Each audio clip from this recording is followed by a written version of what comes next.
வந்துட்டாமா police ஸ்டேஷன்ல கூட்டு போய் உட்கார வச்சவன். இவனை பார்த்தாலே வெறுப்பா இருக்கு எனக்கு. எங்க போற? கட்ட கழுவி வச்சியா?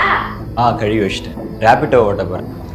2000 ரூபா சேர்த்துட்டோம். ஒரு நாள் தமிழ்நாட்டில் பணக்கார லிஸ்ட்ல நம்மளும் இருக்கணும். லவ்வால போலீஸ் ஸ்டேஷன்ல போய் உட்கார வச்சா யாருக்கு தான் கோவம் வராது? எல்லாரும் இப்படிதான் பேசும். நம்ம லவ் பண்ணது தப்பு இல்லை, யாரை லவ் பண்ணோம் அப்படின்றது தான் தப்பு. யார் என்ன பண்ணாலும் என்ன திட்டினாலும் என்ன சொன்னாலும் எதுக்கும் ஃபீல் பண்ணாத போயிட்டே இருக்கணும் நம்ம ரூட்டை பார்த்து. இங்கே ஃபீல் பண்ணுறதுனால ஒன்றுமே நடக்காது, டைம் வேஸ்ட். இந்த உலகம் ஏதாவது ஒன்று சொல்லிக்கிட்டே தான் இருக்கும். நீ கரெக்டாக பண்ணால் இன்னும் கொஞ்சம் பெட்டராக பண்ணியிருக்கலாமேன்னு சொல்லுவான். நீ தப்பாக போனால் இவன் இப்படி தான் சொல்லுவான். ஆக மொத்தத்தில் ஏதாவது ஒன்று சொல்லும். கூட உன் ஃப்ரெண்ட்ஸ் இல்லை, ஃபேமிலி இல்லை, யாரும் இல்லை அப்படின்னு ஃபீல் பண்ணாத. உனக்கு நீ தான் ஒளி, நீ தான் வழி. தனியா நின்னே பெருசா ஜெயிப்ப. பரவாயில்ல, இவ்வளவு மோட்டிவேஷனா பேசுறமே. நம்ம ஃப்ரெண்ட்ஸுங்கள்ட்டையும் சொன்னா இதெல்லாம் ஃபாலோ பண்ணுவாங்கல்ல. நீ தோத்தா சிரிக்கிறதுக்கு இங்க நிறைய பேர் இருக்காங்கடா. ஆனா நீ ஜெயிச்சாலும் சரி தோத்தாலும் சரி கையை கொடுத்து தூக்குறதுக்கும் கையை தட்டுறதுக்கும் சில பேர் தான் இருக்காங்க.